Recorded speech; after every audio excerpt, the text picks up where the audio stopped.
महादेव सब कुछ हैं, शिव ही आदि हैं और शिव ही अंत है। और जब जब हम महादेव की बात करें, प्रभु के साथ जुड़े, हम नंदी को कैसे भूल सकते हैं। यहाँ पर भगवान शिव की पूजा होती है, उस स्थान पर नंदी को भी अवश्य याद किया जाता है।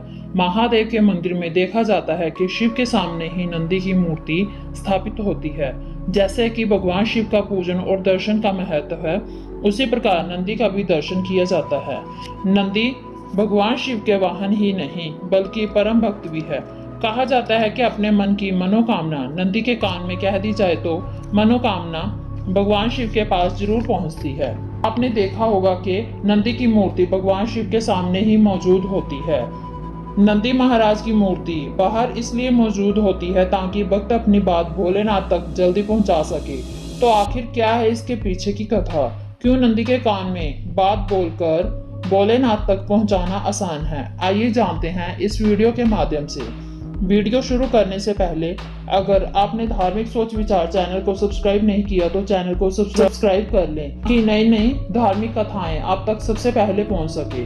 कमेंट बॉक्स में हर हर महादेव जरूर लिखें। भगवान शिव जी ने नंदी को यह वरदान दिया था कि जो भी मेरा भक्त नंदी के कान में जो बात बोलेगा उसकी मनोकामना जरूर पूर्ण होगी। कहानी शुरू होती है नंदी के पिता शिलाद ने भोलेनाथ की बहुत तपस्या की ताकि उन्हें एक संतान प्राप्त हो सके, उनका वंश आगे चल पाए। शिवजी ने उनकी कठोर तपस्या से खुश होकर उन्हें पुत्र रूप में प्रकट होने का वरदान दिया। शिलाद ने बैल जैसा पुत्र मांगा। शिलाद को एक पुत्र की प्राप्ति हुई जिसका नाम नंदी रख दिया गया। नंदी शिव आराधना से मृत्यु को जीतने के लिए वन में चला गया। वहां पर नंदी ने भगवान शिव का ध्यान करना शुरू कर दिया। भगवान शंकर नंदी के तप से खुश हो गए। नंदी को भगवान शिव ने वरदान दिया कि नंदी मृत्यु और भय से हमेशा के लिए मुक्त है। भगवान शिव ने नंदी को अमर होने का वरदान दिया। नंदी कैलाश पर्वत पर हमेशा शिव की आराधना करता और कोई भी महादेव से मिलने आता तो महादेव के साथ साथ नंदी को मिलना भी अनिवार्य था।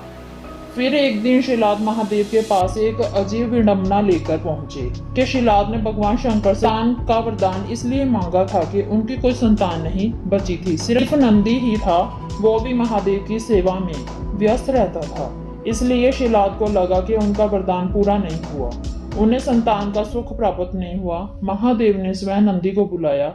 महादेव भी नंदी से बहुत प्रेम करते थे।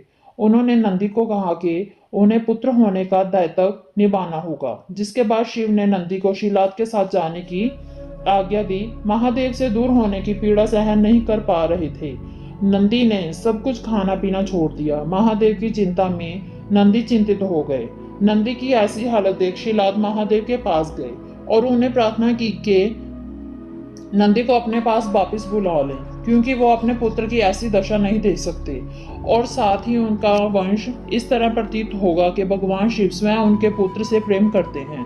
क्योंकि नंदी के जाने के बाद महादेव को भी बहुत ही अस्थायी, वो भी नंदी को अतुल्य प्रेम करते थे। नंदी के प्रेम को देखकर ही महादेव ने नंदी को वरदान दिया कि कोई भी भक्त को अगर कोई परेशानी हो तो वो नंदी के कान में बोल दे ताकि उनकी परेशानी महादेव तक आसानी से पहुंच सके। जहां तक कि माता पार्वती ने भी भगवान शिव को संदेश पहुंचाने के लिए नंदी के कान में ही बोला था। इसके बाद देवों के देव महादेव ने माता पार्वती, गणेश, सभी गणों, वेदों के समक्ष नंदी का अभिषेक करवाया। तथा से हमें पता चलता है कि महादेव अपने सच्चे भक्तों को अकेला नहीं छोड़ते। पौराणिक कथाओं में कहा जाता है कि भगवान शिव ने नंदी को साथ रहने का भी वरदान दिया था। इसलिए हर शंकर परिवार के साथ साथ नंदी भी विराजमान होते हैं। ये थे नंदी की कहानी। इसी तरह नंदी जी नंदेश्वर बने। अगर मन सच्चा हो और आस्था सच्ची हो तो मनुष्य का भी उद्धार जरूर होता है। तो बोलो हर हर महादेव और चैनल को सब्सक्राइब करना ना भूले।